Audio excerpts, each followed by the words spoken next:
I am continuing in my reading. What I'm doing in this series is to read through the entire standard works of the Church of Jesus Christ of Latter-day Saints. This consists of the Bible, the Book of Mormon, the Doctrine and Covenants, and the Pearl of Great Price. I am continuing reading in a chronological order, according to event, not according to publication or volume, so I'm skipping around a bit as I move along. We are continuing with our reading in 3rd Nephi still. Christ is ministering among the Nephites. This is his second day that he is here. His first day, he taught the Sermon on the Mount, instituted the sacrament, blessed and healed everybody.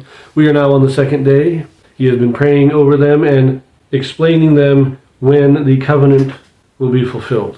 Great prophecy. He quotes a lot of Isaiah and other prophets as he teaches them about what will happen in the last day. So this last chapter 20 and 21, have largely been about our time. Now, as I said, Christ has quoted Isaiah a number of times in these recent chapters. This chapter, chapter 22, is quoting Isaiah chapter 54 in its entirety. So now, we pick it up in chapter 22. And then shall that which is written come to pass. Sing, O barren, thou that didst not bear. Break forth into singing, and cry aloud, thou that didst not travail with child. For more are the children of the desolate than the children of the married wife, saith the Lord.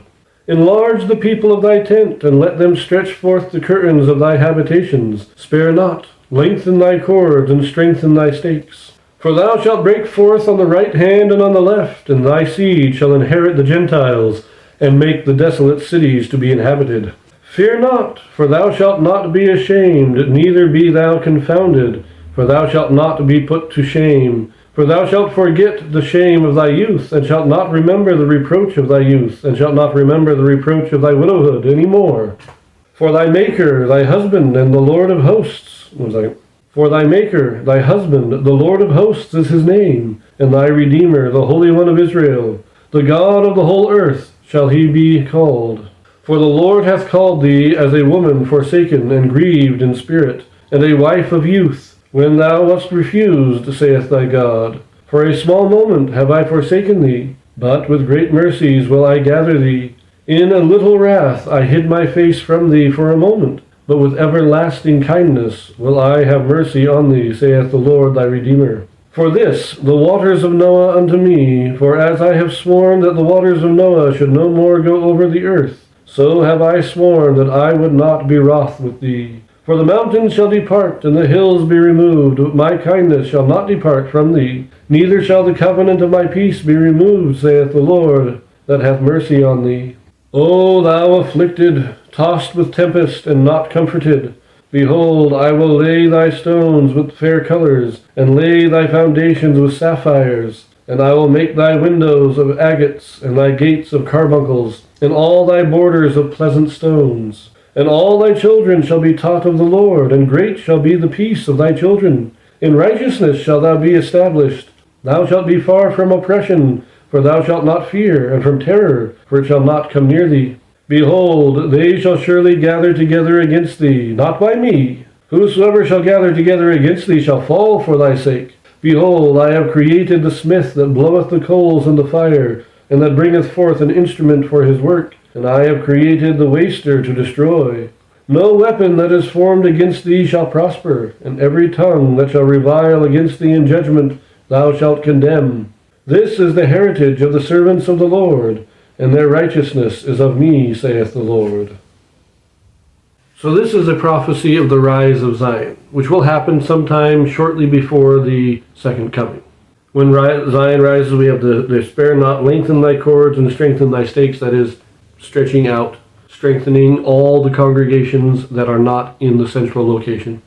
When it talks about the reproach of thy youth and widowhood, this is talking about the rebellions of Israel when it was a nation, before they were scattered. We're going to forget all that. We're not going to remember any of that. We're just going to gather Israel back together. We're going to comfort them as a young wife. Now, of course, I talked about all that when we read this in Isaiah, but there are a couple of differences here that are just kind of odd. For instance, in verse 4, it says here in 3rd Nephi, shall not be put to shame, for thou shalt not forget the shame of thy youth, and shall not remember the reproach of thy youth. That phrase, thou shalt not remember the reproach of thy youth, that's not in Isaiah. Isaiah is just, shall not shall forget the shame of thy youth, and shall not remember the reproach of thy widowhood. Again, in verse 9, where it talks about, for this, the waters of Noah unto me, for as I have sworn that the waters of Noah should no more go over the earth, so have I sworn that I would not be wroth with thee. But in Isaiah, I will not be wroth with thee, nor will I rebuke thee. That is not here in 3rd Nephi. Just some interesting things there. Now, if you compare it to the Joseph Smith translation of Isaiah, there's also some interesting things here, because there were two Joseph Smith translations in Isaiah. One of them is here in 3rd Nephi, the other one is not. See, here in 3rd Nephi, in verse 10, it says, neither shall the covenant of my peace be removed. Now that's how it is in the King James, but in Joseph Smith's translation, it is neither shall the covenant of my people, which is a little different. But then we have, in verse 15, in 3rd Nephi, it says, behold, they shall surely gather together against thee, not by me. In the King James of Isaiah, it says, they shall surely gather together, but not by me. The Joseph Smith translation, however, renders it as it is here in 3rd Nephi. So we have these differences, and we have the Joseph Smith translation is different from the King James, and they are both somewhat different from 3rd Nephi. This tells me that Isaiah probably had, or probably wrote this in multiple versions, that what was on the brass plates was somewhat different than what survived to be read among the Jews, what we have in the Old Testament. Now, there were two separate records, and the two records were somewhat different from each other. It's an interesting thing. But in the end, what this was just saying is Zion will rise, Israel will be gathered to Zion and her stakes, and those who seek to fight against Zion and her stakes will be put down by the Lord. We're going to leave that here. We'll pick this up in chapter 23 next. So I'll see you there.